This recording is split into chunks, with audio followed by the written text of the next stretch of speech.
Good morning dear students. हम आपको विशेषण चैप्टर के बारे में बता रहे हैं।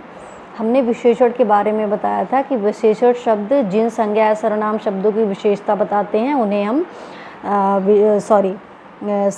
जो शब्द संज्ञा या सर्वनाम शब्दों की विशेषताएं बताते हैं उन्हें विशेषण कहते हैं, और विशेषण शब्द जिन संज्ञा या सर्वनाम शब्दों की विशेषता बताते हैं उन्हें विशेष्य कहते हैं। फिर हमने बताया था कि विशेषण 4 प्रकार के होते हैं। गुणवाचक विशेषण बताया था, परिमाणवाचक विशेषण बताया था, संख्यावाचक विशेषण, सार्वनामिक विशेषण बताया था। हमने आपको गुणवाचक विशेषण के बारे में लास्ट क्लास में बताया था कि जब किसी के गुण या दोष का विशेषता बताई जाती है तो वहाँ पे गुणवाचक विशेषण होता है। अब आइए संख्यावाचक विशेषण पे।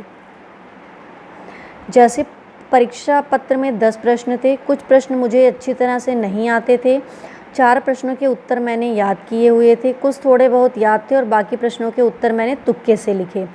ऊपर लिखे रंगीन शब्द प्रश्नों की संख्या का बोध करवाते हैं। जिन संख्या सर्वनाम शब्दों से शब्दों की गणना की जा सकती है वे संख्यावाचक विशेषण होते हैं। संख्यावाचक विशेषण क्या होते हैं? जिन संज्ञा या सर्वनाम शब्दों की गणना की जा सकती हो वे संख्यावाचक विशेषण होते हैं।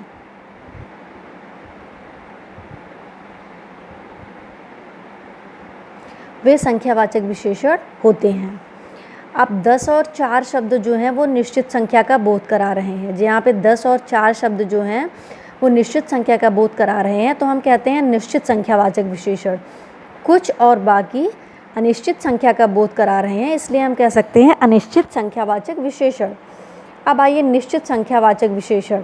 जैसे जो विशेषण शब्द निश्चित संख्या का बोध कराते हैं उन्हें हम निश्चित संख्यावाचक विशेषण कहते हैं। जैसे मैं 5वें स्थान पर आया, मेरे 2 भाई हैं, तो यहाँ पे मैं 5वें स्थान पर आया ये निश्चित है, मेरे 2 भाई हैं ये भी निश्चित है।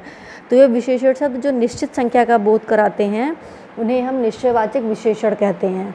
और अनिश्चित संख्यावाचक विशेषण जो विशेषण शब्द विशेष की निश्चित संख्या का बोध नहीं करवाते हैं वे अनिश्चित संख्यावाचक विशेषण कहलाते हैं। जैसे कुछ बच्चे पार्क में खेल रहे हैं, कई लोग दूसरों की समस्या समझना ही नहीं चाहते, अनेक लोग सभा में उपस्थित थे। तो ये आपका निश्चित संख्यावाचक विशेषण। परिमाणवाचक विशेषण किसे कहते हैं? जैसे माँ 2 किलो चावल लाई, हम रोज़ 4 लीटर दूध लाते हैं, मेरी कमीज में 2 मीटर कपड़ा लगता है, थोड़ा सा आटा दे दो। उपयुक्त वाक्यों में रंगीन शब्द संज्ञा शब्दों की नापतोल संबंधी विशेषताएं बता रहे हैं।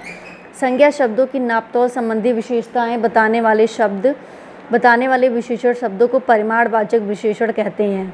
ध्यान रहे कि परिमाणवाचक विशेषण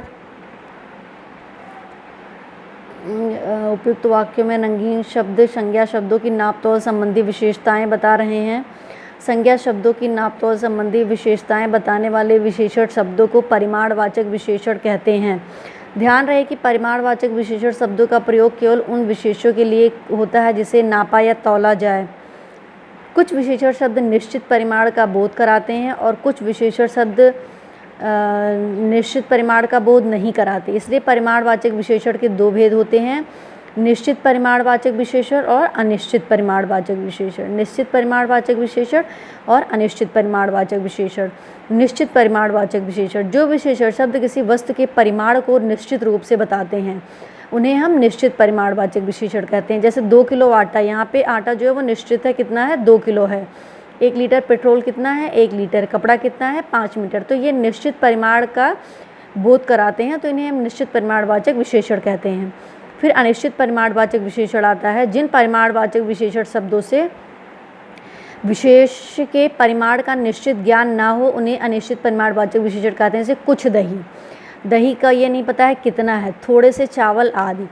फिर आता है सार्वनामिक विशेषण। यह लड़का बुद्धिमान है, इस वाटिका में रंग बिरंगे गुलाब खिले हैं। इन वाक्यों में रंगीन शब्द सर्वनाम हैं जो संज्ञा शब्दों से पहले आकर उनकी विशेषता बता रहे हैं। संज्ञा शब्दों से पहले आकर के इनकी विशेषता बता रहे हैं। जो सर्वनाम शब्द संज्ञा शब्दों से पहले आकर उनकी विशेषता का बोध कराते हैं ऐसे शब्द को हम सार्वनामिक विशेषण कहते हैं। ऐसे शब्द को हम सार्वनामिक विशेषण कहते हैं। इन वाक्यों में रंगीन शब्द सर्वनाम हैं जो संज्ञा शब्दों से पहले आकर उनकी विशेषता बता रहे हैं। ऐसे सर्वनाम शब्द संज्ञा शब्दों से पहले आकर उनकी विशेषता का बोध कराते हैं। ऐसे शब्दों को हम सार्वनामिक विशेषण कहते हैं। तो इस पाठ में हमने पढ़ा संज्ञा या सर्वनाम की विशेषता बताने वाले शब्द विशेषण कहलाते हैं। जिन संज्ञा या सर्वनाम शब्दों की विशेषता बताई जाए उन्हें विशेष्य कहते हैं। पर विशेषण के 4 भेद होते हैं: गुणवाचक विशेषण, संख्यावाचक विशेषण, परिमाणवाचक और सार्वनामिक विशेषण।